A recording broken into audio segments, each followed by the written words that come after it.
Hola, vamos a analizar el texto de Jorge Huergo, Los medios y tecnologías en educación. Precisamente, el capítulo Conceptos claves, comunicación y educación. Para hablar de medios y tecnologías en la educación, tenemos que hablar de tres corrientes de pensamiento que se dieron a partir del siglo XVI y que formaron el concepto de cultura culta que tenemos hoy. Pero antes, veamos el contexto en el cual surgió la necesidad de estas corrientes. En la Edad Media, la única entidad encargada de la educación ciudadana y la creación de sentido para una vida colectiva era la Iglesia. También transmitía una cultura. Estamos hablando del siglo V al siglo XV, donde la educación popular la impartía la Iglesia. Como la mayoría de la población era analfabeta, se usaban dos métodos, la palabra y las imágenes. La predicación, el sermón y los cantos eran la forma de llegar a todas las personas, con la transmisión de la ideología de paz de Dios, dándole un sentido a las acciones de la vida cotidiana, el trabajo, el rezo y el armamento de la milicia. Esta transmisión era lo que hoy se conoce como la vertiente informacional. El sacerdote seguía una serie de acciones de comunicación verbal donde los fieles escuchaban y si era oportuno cantaban sin interrumpir siguiendo unas estructuras. Primero la predicación, seguido de la oración y por último la comunión. En esta época era común que las personas ricas pagaran para que los sacerdotes impartieran clases a sus hijos.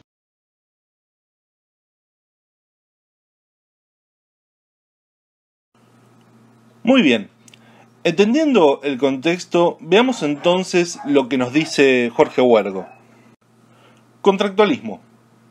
El contractualismo nos dice que la sociedad y el Estado se constituyen en función de un contrato que se da entre los sujetos.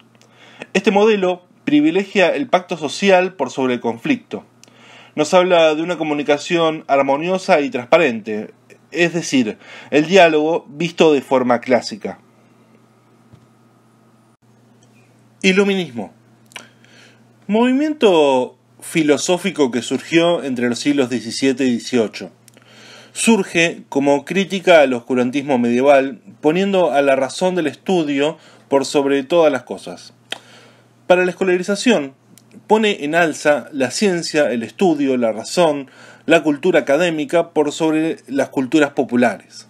¿Sí? La escuela como portadora de cultura por sobre el populacho. Nos habla el iluminismo de una preocupación por la modernización y la cultura de masas. Sarmiento fue sin dudas el mayor exponente en nuestro país de esta corriente. Capitalismo e industrialización. En esta corriente, la escuela moderna funciona como agencia habilitadora para el funcionamiento de los individuos en nuestra sociedad capitalista. La formación de sujetos aptos para la vida capitalista requiere entonces del alejamiento de las culturas populares y culturas masas.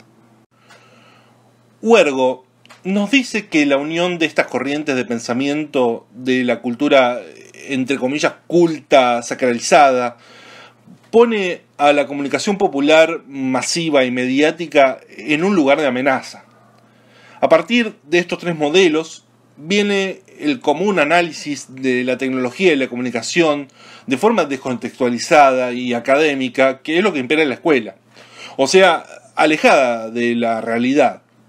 La comunicación es vista en el estudio de la escuela como algo impoluto, como transmisión de información y nada más.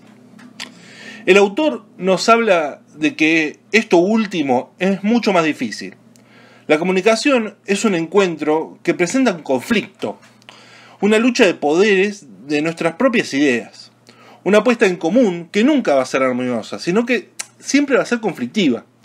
La comunicación se produce dentro de una cultura y es imposible desligarla de ella.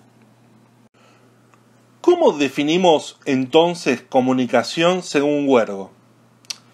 Es un proceso social de producción de sentidos y significados, donde hay una pugna de estos sentidos y significados, ya que están insertos en una cultura que es siempre cambiante en función de la realidad histórica en la que vive.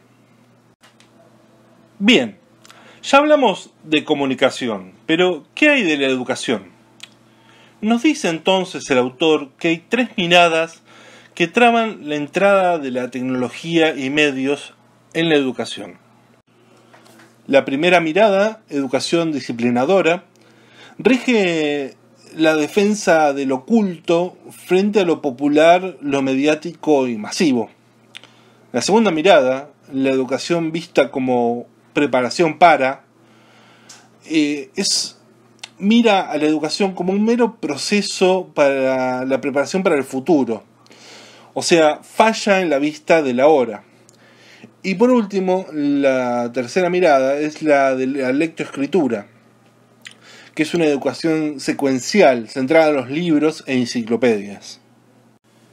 Entonces, según Huergo, la educación se debe mirar en sentido amplio, como proceso social de formación de sujetos y subjetividades. Un proceso que excede la escuela como institución, un proceso activo que se da por la articulación de experiencias y de las experiencias propias y el lenguaje. Ya utilizamos las voces y las imágenes como forma de transmisión de información, centrada en múltiples objetivos para la disciplina o para el cómo ser, para los mismos sujetos que son las personas del pueblo, desde diferentes miradas, pasando por el contractualismo, el iluminismo y el capitalismo. Y hace más de 10 años esto no era diferente. Hoy las cosas cambiaron y nos apropiamos de la tecnología para formar y transmitir conocimientos.